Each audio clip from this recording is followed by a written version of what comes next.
큐티 준비 그리고 마음의 준비 이렇게 연결해서 오늘은 준비합시다라는 제목으로 한번 큐티 세미나를 진행해 보도록 하겠습니다. 오늘 읽은 말씀은 두 여인이 등장을 합니다. 두 여인을 등장하는데 한 여인의 이름은 마르다 그리고 다른 한 여인의 이름은 마리아입니다.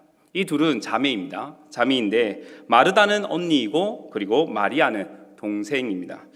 언니인 마르다가 예수님을 초대했습니다. 예수님을 초대했는데 그리고 초대한 예수님을 위해서 이것저것 분주하게 준비하고 있습니다.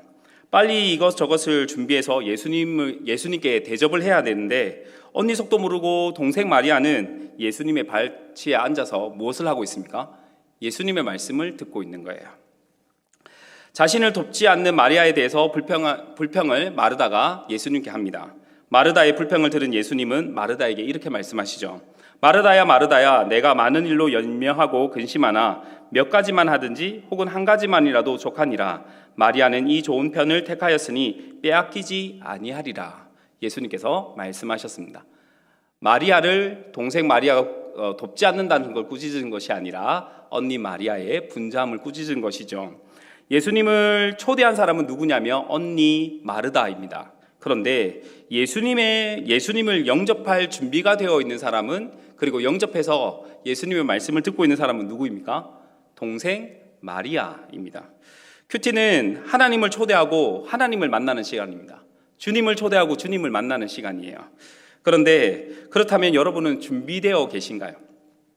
동생 마리아처럼 주님과 교제를 나눌 준비가 되어 계십니까? 아니면 언니 마르다처럼 초대만 해놓고 이제 준비를 해야 되는 상황입니까? 오늘은 준비합시다라고 해서 이제 다음 주에 본격적으로 큐티에 대한 부분들이 들어가고 이번 주에는 준비를 어떻게 해야 되는지, 무엇을 준비해야 되는지 한번 살펴보겠습니다. 그래서 첫 번째는 큐티 준비입니다. 보시게 되어지면 여러분 큐티는 무엇이라고 생각을 하십니까? 여러분 큐티 해보신 적 있으시죠? 저도 주위에 큐티 하신 분들을 많이 들어보니까 거의 이제 큐티를 꾸준히 잘 하시는 분도 있고, 그리고 큐티를 대학교 때 했다라고 말씀하시는 분도 있고, 교회에서 뭐 해보셨다 이런 얘기를 하시는 분도 있습니다. 근데 꾸준히 잘 하시는 분들이 잘 없어요. 이유가 무엇일까요? 이유를 보니까 이 큐티를 매일 한다는 게 힘든 거예요. 매일 꾸준히 한다는 것이. 어떤 분은 이런 얘기를 하더라고요. 큐티를 준비하는데 큐티를 처음에는 이제 열심히 했대요. 열심히 하는데 어느 순간이 되니 이제 큐티 책에 한번 펼쳐보고 한번 쭉 읽고 아멘 하고 적고 끝나는 거예요. 그렇게 하면 그 다음 단계는 무엇이겠습니까? 펼쳐보지도 않고 이제 큐티를 저기 큐티 책은 방구석으로 가는 것이죠. 큐티란 첫 번째는 무엇이냐면 큐티 세 가지가 되어져 있는데 첫 번째는 quiet time, 영어로는 이렇게 얘기를 합니다. 조용한 시간이라는 뜻이죠. 외부로부터 그리고 혹은 내부로부터 일어나는 번잡한 시끄러움을, 그런 모든 것에서 벗어나서 하나에 집중하기 위해서 모든 것을 조용하게 하는 그런 시간을 큐티라고 얘기를 할 수가 있습니다. 두 번째, 큐티란 무엇이냐면 경건의 시간이라는 뜻을 가지고 있다라고 말할 수가 있습니다. 여러분, 경건이라는 것이 무엇이냐고 생각해 보면, 경건이라는 것은 거룩한 삶, 온전한 예배, 그리고 건강한 영성, 이런 것으로 얘기를 할 수가 있습니다. 보통 일반적으로 경건하다라고 얘기를 하면 이렇게 얘기를 해요. 교회 활동 열심히 하는 사람을 경건하다 얘기를 합니다. 무엇이겠습니까? 예배 생활, 기도 생활, 찬송 이런 것들을 열심히 하는 그런 신앙의 행동들을, 이런 것들을 가지고 경건하다라고 얘기를 한다는 거예요. 하지만 성경이 말하고 있는 경건이라는 것은 다릅니다. 다시 말하면 일상생활과 교회 생활을 구분만 하지 않고 이것을 함께 본다라는 것이죠. 교회 생활만 하는 것이 경건한 것이 아니라 나의 일상의 삶과 교회의 모든 생활의 모든 삶들이 하나님께 영광 되어질 때 그것을 경건하다라고 얘기를 하는 거예요. 성경이 말하는 경건은 일상생활과 그리고 교회 활동 모두가 구분은 되지만 연합되어집니다. 그리고 나누어져 있는 것 같지만 연결되어 있는 것이, 일상과 교회 생활이 연결되어 있는 것이 이것을 경건이라고 얘기를 할 수가 있습니다. 한마디로 얘기하면 하나의 우리의 전인적인 삶이라는 거예요. 교회 생활은 이렇고 일상생활은 이런 다른 것이 아니라 하나의 유기적으로 전인격적으로 이루어지는 것이 경건하다라고 성경이 말하는 경건이라고 말씀드릴 수가 있습니다. 세 번째는 무엇이냐면 말씀을 통해 하나님을 무엇하는 시간입니까? 만나는 시간이에요. 큐티는 하나님과 만나는 시간입니다. 무엇을 통해서요? 말씀을 통해서 만나는 시간입니다. 여러분, 다른 어떤 것으로 통해서 하나님을 간접적으로 만날 수가 있습니다. 하나님께서 자연 계시를 하셨기 때문에요. 하지만 이 자연 계시는 오염되었습니다. 분명하게 하나님을 알고 하나님께서 자연 계시를 통해서 우리가 일반적으로 살아가는 모든 삶 가운데서 하나님의 뜻을 분명히 알고 하나님을 만나려면 말씀을 통해서만이 만날 수 있다는 것이죠. 그래서 큐티란 말씀을 통해 하나님을 만나는 시간입니다. 그래서 한번 큐티를 정의를 내려보면 이렇게 정의를 내릴 수가 있어요. 한번 큰 소리로 같이 한번 읽어보도록 할까요? 시작. 내가 아닌 하나님의 뜻을 찾아가는 과정. 여러분, 나의 뜻을 찾는 과정이 아닙니다. 하나님의 뜻을 찾아가는 과정이에요. 하나님의 뜻을 찾아가기 위해서 무엇을 하는 것입니까? 말씀을 보는 것이에요. 말씀을 통해서 하나님을 만나서 나와 우리와 이 땅을 향한 하나님의 뜻을 찾아가는 과정, 이것을 큐티라고 말씀드릴 수가 있습니다. 우리가 또 큐티의 정의를 생각해 봤으니까 이번에는 큐티가 어떻게 해서 생겼는지를 한번 생각해 보겠습니다. 이 책 혹시 읽어보신 적 있으신가요? 케임브리지의 7인. 네, 이 책은 어떤 책이냐면 케임브리지 7인의 책은 모든 것을 버리고 주님의 증인으로 살아간 7인의 이야기를 담고 있습니다. 그런데 이러한 이 7인이 오직 주님만을 위해서 삶을 살아갈 수 있었던 그 원동력이 되었던 것이 무엇이냐면 이 큐티라는 것이에요. 세계를 변화시킨 영적인 운동이 여러 가지가 있지만 그 중에 하나가 무엇이냐면 1882년 영국 캠브리지 대학의 후퍼와 도르톤이라는 몇몇 학생들이 시작했던 경건훈련 운동입니다. 이들은 자신이 그리스도임에도 불구하고 마음의 생활이 세속적인 경향으로 꽉 차 있는 것을 발견하고 기도하면서 해결 방법을 찾기를 시작을 했습니다. 거룩함을 유지하기 위해서 그들이 찾아낸 방법이 무엇이냐면 하루 생활 중에서 얼마를 성경 읽기와 기도로 보내는 것이었습니다. 그들이 이것을 무엇이라고 불렀냐면 경건의 시간, 큐티, quiet time이라고 불렀다는 것이죠. 경건의 시간을 기억하자라는 슬로건을 외치면서 신앙생활을 시작했다라는 것입니다. 그래서 캠브리지 7인은 중국의 선교사로 이러한 배경 가운데 캠브리지 7인은 중국인 선교사로 헌신했고 평생 하나님과 동행하면서 주님의 사역을 감당했다고 합니다. 그래서 경건의 훈련 방법인 경건의 시간을 여러 사람들이 그때부터 사용하기 시작했고 놀라운 영적인 능력들을 계속해서 경험하게 되었습니다. 수많은 선교사와 설교자, 사역자들의 영성을 뒷받침하는 경건의 훈련의 방법이 이 큐티라는 것입니다. 그래서 여러분이 큐티를 하시면 이러한 유익들을 누리게 되는 것이죠.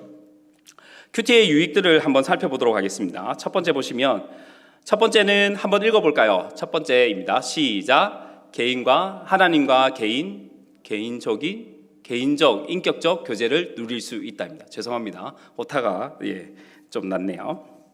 하나님과 개인적이고 인격적인 교제를 누릴 수 있다는 것은 영광스러운 일입니다.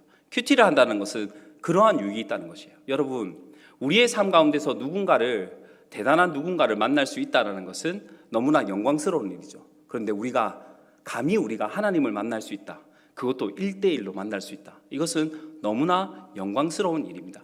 두 번째 한번 읽어보겠습니다. 시작. 영혼의 양식을 공급받을 수 있다. 여러분 하루에 몇 끼 드십니까? 한 끼? 두 끼? 세 끼? 네 끼? 5끼까지 나왔습니다. 네. 6끼도 혹시 있으십니까? 네. 우리의 육신의 양식은 그렇게 챙겨 먹으면서 영적인 양식은 몇 번 챙겨 드시나요? 말씀은 우리의 양식이죠. 적어도 하루에 한 번 이상은 먹어야 영혼의 건강을 챙길 수가 있습니다. 세 번째 읽어보겠습니다. 시작. 하나님의 뜻을 분별할 수 있는 힘을 갖게 됩니다. 이 세상에는 자신의 뜻을 하나님의 뜻으로 가장해서 말하는 경우가 많아요. 그래서 우리가 유혹받고 그리고 미혹받는 것이죠. 이러한 경우가 많습니다. 그런데 의외로 많은 사람들이 그러한 유혹의 말에, 미혹되는 말에 넘어가기가 쉬워요. 그런 사람들이 참 많이 있습니다. 단적인 예로 한 가지 얘기하면 이런 것이 있습니다. 예수님의 재림의 날짜요. 예수님의 재림의 날짜를 말씀은 분명히 우리들에게 아무도 모른다고 했습니다. 하나님 아버지만이 아시고 아들인 예수님도 모르신다고 얘기했어요. 그런데 이 땅에 많은 사람들이 주님이 이 날짜에 와요 라고 할 때마다 사람들은 혹해서 그렇게 갑니다. 그런데 여러분 생각해 보셨습니까? 그 날짜에 만약에 어떤 사람이 얘기했는데 그 날짜에 예수님이 오셨어요. 그럼 그 사람은 진실을 말한 것일까요? 아닙니다. 거짓을 말한 것이죠. 왜 그렇습니까? 말씀이 그것이 아니라고 말하기 때문입니다. 이러한 분별하는 힘을 말씀을 통해서 받을 수 있다는 것이죠. 큐티를 통해서 하나님의 뜻을 분명하게 분별할 수 있습니다. 네 번째 함께 읽겠습니다. 시작. 하나님의 인도를 받는다. 요즘 불안한 시대죠. 우리 청년들도 마찬가지로 모두가 불안해하는 시대입니다. 무엇 때문에? 취업도 그렇고 이 앞으로의 살아가는 것에 있어서 너무나 많은 사람들이 불안해해요. 이유가 무엇일까요? 미래가 불분명하기 때문입니다. 불분명하다는 이유는 무엇일까요? 모델이 되는 것이 없고 인도해주는 그 누군가 없다는 것이죠. 요즘에 너의 평생을 책임져 줄게 이런 말 못하잖아요. 함께 가자 이런 얘기 잘 못하잖아요. 이유가 뭘까요? 우리 자신도 불안하기 때문입니다. 하지만 우리에게 분명한 인도자가 계시죠. 누가 계십니까? 하나님께서 계십니다. 하나님께서 우리의 말씀을 통해서 우리를 인도해 주시는 것이죠. 그래서 우리는 큐티를 할 때 이러한 네 가지 유익을, 더 많은 유익들이겠지만 요약하면 이렇게 말씀드릴 수가 있어요. 개인적이고 인격적인 하나님과 교제를 나눌 수 있고요, 양식의 영혼의 양식을 공급받을 수 있고, 그리고 하나님의 뜻을 분별할 수 있는 힘을 갖게 되어지고, 그리고 하나님의 인도를 받게 되어진다라는 것입니다. 자, 큐티를 한눈에 보면 이렇습니다. 한번 차례차례 읽어볼까요? 시작. 마음의 준비, 묵상, 그리고 실천과 나눔. 네, 이게 끝입니다. 네, 세미나 이제 끝내면 되거든요. 네, 여러분 다 보셨습니다. 큐티는 이렇게 하시면 돼요. 마음을 준비하시고요, 그리고 묵상하시고요, 그리고 그 묵상된 말씀을 실천하고 나누시면, 그러면 큐티의 끝인 거예요. 자, 그러면 큐티를 한번 준비해 보도록 하겠습니다. 큐티를 준비하는데 네 가지를 준비하셔야 됩니다. 마음을 작정하셔야 되고, 조용한 시간을 가지셔야 되고, 조용한 장소를 준비하셔야 되고, 그리고 복 있는 사람을 준비하셔야 돼요. 마음의 작정은 세속적인 경향으로 꽉 찬 나의 마음과 생활을 하나님으로 채우겠다는 그런 작정입니다. 나는 이제 큐티하겠다. 그리고 하나님과 조용한 시간을 가지겠다. 하나님과 경건의 훈련을 하겠다. 하나님의 말씀을 통해 하나님을 만나겠다. 이러한 마음의 작정을 하는 것이에요. 그것이 첫 번째 큐티를 위한 준비입니다. 여러분의 마음을 작정해야 된다는 것, 그것이 첫 번째입니다. 두 번째는 무엇이냐면 조용한 시간입니다. 여러분 연애해 보셨나요? 네, 연애 안 하고 그냥 어느 날 부모님이 소개시켜줘서 결혼하신 분, 그런 분도 계신가요? 네, 뭐 있을 수도 있습니다. 네, 있다라는 얘기를 옛날 옛적에 호랑이 담배 피던 시절, 이렇게 얘기하면 안 되죠. 네, 하여튼 옛날에 있었다라는 그런 얘기를 들었습니다. 일반적으로 그 만남의 시간을 가질 때요, 여러분은 일방적으로 통보를 하십니까? 아니면 상호작용을 해서 서로 시간을 조율해서 만나셨습니까? 어떻게 만나셨나요? 우리는 조용한 시간을 정할 때 일반적으로 통보할 때가 많아요. 무슨 얘기냐면 하나님께 물어보는 것이 무슨 말인지 여러분은 이해하실 겁니다. 하나님께 물어보기보다는 하나님께서는 무소부지하시니까, 언제나 나와 함께 하시니까 큐티의 시간도 제가 정하도록 할게요. 몇 시에 하나님 만나도록 하겠습니다. 항상 이 시간 비워두세요. 그리고 어떻게 합니까? 통보해놓고 그리고 나서 내가 안 나가는 거예요. 그 시간에 하나님, 저 오늘 이런 일이 있어 바빠요. 내일은 이런 일이 있어 바빠요 라고 하면서 끊임없이 하나님과 약속을 깨는 경우가 많아요. 조용한 시간을 어떻게 준비해야 될까요? 조용한 시간은 함께 준비하셔야 됩니다. 무슨 얘기인지 아시겠죠? 함께 준비하셔야 됩니다. 누구랑 함께 준비하셔야 된다고요? 하나님과 함께 준비하셔야 돼요. 주님과 함께 준비를 하셔야 됩니다. 한번 물어보세요. 하나님, 언제가 괜찮으세요? 여러분, 하나님은 물질이 아니십니다. 하나님은 인격적인 분이세요. 물어보실 수 있잖아요. 하나님, 이 시간은, 우리 하나님은 정말 대단한 분이셔서 언제든지 시간 내실 수 있는 분이세요. 문제는 어디에 있을까요? 나에게 있는 거예요. 너 진짜 그 시간 되니? 너 그 시간 그거 안 될걸? 너 이런 상황 있지 않니? 하나님께서 알려주시는 거죠. 우리가 조용한 시간을 준비할 때 하나님과의 인격적인 대화가 있어야 된다는 것을 말씀드리고 싶습니다. 그런 시간을 통해서 그러한 대화를 통해서 조용한 시간을 준비하는 것이죠. 세 번째는 조용한 장소입니다. 연애의 이야기를 계속하면 여러분은 연애를 할 때 항상 그 시간 그 장소에서 만났나요? 항상 우리는 매일마다 새벽 6시에 우리 어느 카페에서 새벽에는 아니겠죠. 저녁 6시에 카페에서 우리는 항상 만나. 이렇게 해서 매일마다 변함없이 그 시간 그 장소에서 항상 연애하시던 지금의 와이프와 남편과 그렇게 하셨나요? 시간이 바뀌고 장소가 바뀌지 않나요? 그렇지 않습니까? 아니면 계절에 따라, 기분에 따라, 그리고 상황에 따라 장소의 변화가 있잖아요. 조용한 장소를 정하는 것도, 조용한 시간을 정하는 것도 동일합니다. 어떤 피치 못할 상황으로 만날 장소를 약속해 둔 곳에 갈 수 없는 그러한 상황도 생길 수가 있는 거예요.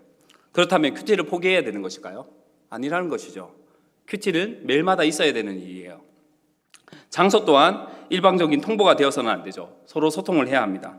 하나님과 함께 조용한 장소를 정해보시길 바랍니다.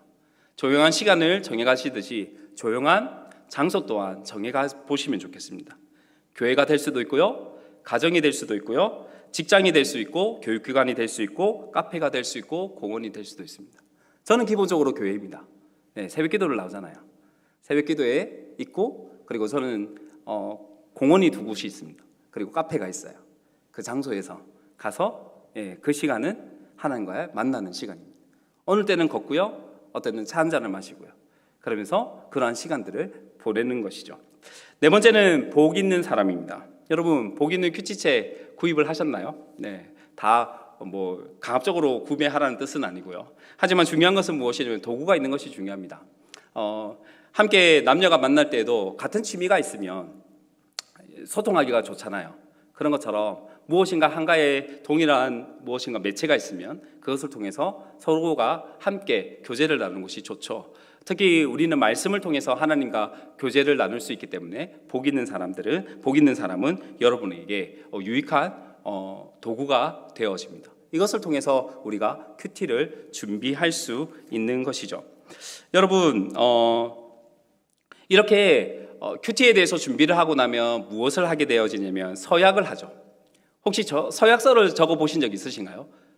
큐티를 하시면서 서약서 적어 보신 적 있으십니까? 주위에서 그렇게 하시는 분도 있더라고요. 서약서를 적어서 나는 언제 어디에서 이 큐티를 하겠습니다, 이렇게 서약서를 하고 제출하시는 경우도 있더라고요. 그런데 저는 개인적으로는 이 서약을 되도록이면 처음부터 안 했으면 좋겠다는 생각이 들어집니다. 이것은 저 자신을 보니까 그런 거예요. 작심삼일이란 말이 있잖아요. 약속해놓고 3일 되면 바뀌는 게 사람의 마음이잖아요. 요즘엔 더 많이 바뀌어요. 자주 바뀌잖아요. 순간순간마다 바뀌잖아요. 그래서 서약하기보다는 저는 옆에다가 적었지만 다짐하기라고 했으면 좋겠습니다. 그때마다 내가 이 시간에 어떤 시간과 장소에 했지만 그때마다 내가 연약해서 못할 때 그때마다 다시 한번 다짐해보세요. 끊임없이 다짐해보면 그거 작심 3일 되기 전에 나의 상태를 보고 다시 한번 작심해보면 그러면 어느 순간에 큐티가 경건한 시간이 생활화되어 있는 나의 모습을 발견할 수 있지 않을까 생각을 합니다. 그래서 서약은 제가 어느 순간부터 함부로 하면 안 된다는 생각이 많이 들어요. 그래서 하나님과 함께 서약하는 것, 이것보다는 하나님 앞에 다짐해 보는 것. 하나님, 제가 큐티할 수 있도록 경건의 시간을 계속해서 가질 수 있도록 하나님 도와주십시오, 이렇게 얘기하는 것이 더 바람직하지 않나, 이런 생각이 들어집니다.